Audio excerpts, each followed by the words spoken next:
Euh, Salut dans Nol, bonjour à tous. Je vous fais juste une petite vidéo au sujet d'un point technique qui a son importance, c'est l'assèchement de la Sarasvati. L'assèchement de la Sarasvati a eu lieu en moins 1900, d'après plusieurs études qui ont été faites en hydrologie, géologie, etc., et par satellite, etc. Donc on ne revient pas là-dessus, c'est une certitude. Le meilleur bouquin que vous pouviez trouver à ce sujet, qui est entièrement consacré à ce sujet, c'est le bouquin de Michel Danino, c'est en anglais, hein, mais facile à lire, qui s'appelle On the Trail of the Lost River. Donc voilà, la Sarasvati s'est asséchée parce que ces deux affluents principaux se sont asséchés à la suite d'un tremblement de terre. Dans l'Himalaya, il y a des tremblements de terre en permanence. C'est mieux comme ça. Des tremblements de terre en permanence et donc il y en a eu deux qui se sont succédés. Alors on ne sait pas exactement à combien d'intervalles, mais on sait que ça a eu lieu.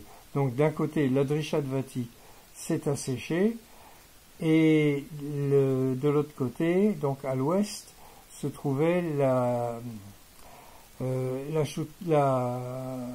Shutudri, qui maintenant s'appelle la Sutlej.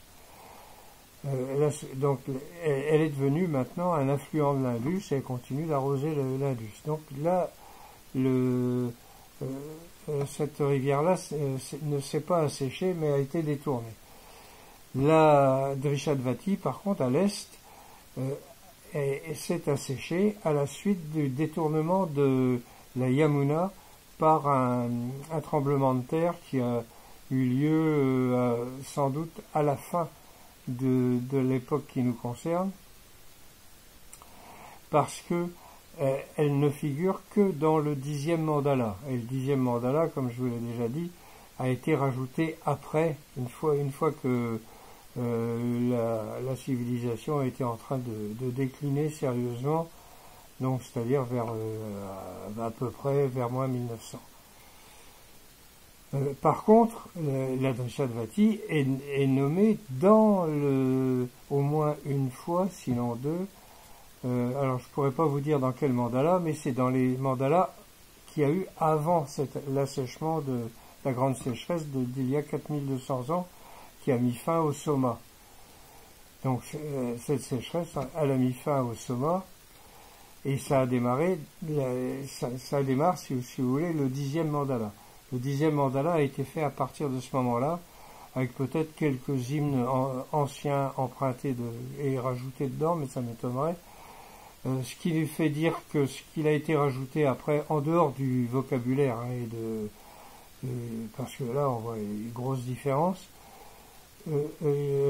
c'est aussi par le nom des rishis, hein, des familles de rishis.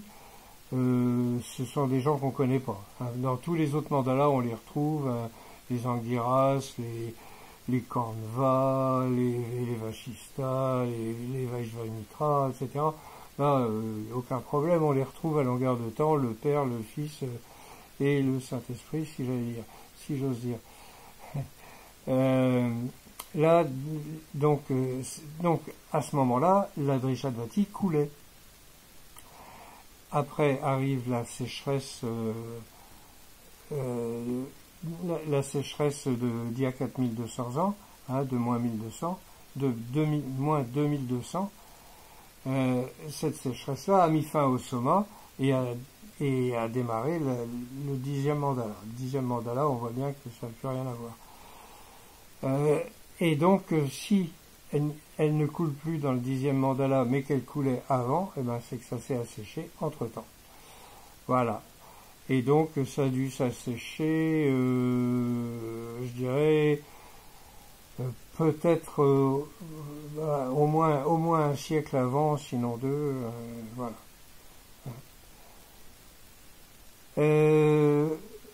Et donc, la Sutlej a été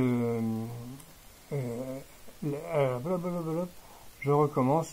La Soutledge, la Chautoudry, si vous voulez, de son nom ancien, a été détournée après, je pense, puisqu'elle est nommée encore dans le 10e mandala. Donc la Chautoudry coulait, la Yamuna est arrivée à arrêter avant, et voilà. Donc c'est un point qui était important à savoir quand on veut dater et se faire une idée plus précise de ce qu'était cette civilisation. Bon, je vous laisse, je vous mets dans la description le lien vers mon site pour avoir les fichiers en PDF que vous pouvez télécharger gratuitement. Si vous préférez la version bouquin, vous allez soit en ligne, soit dans une boutique quelconque, mais quand vous commandez traduction du Rig Veda, précisez que c'est par mois, parce que sinon on va vous refiler celle d'autres. Voilà. Bon, Kenavonanol, salut à tous et Ken Bremaik. À bientôt. Je mets un peu de breton parce que je peux pas m'empêcher. Salut à tous.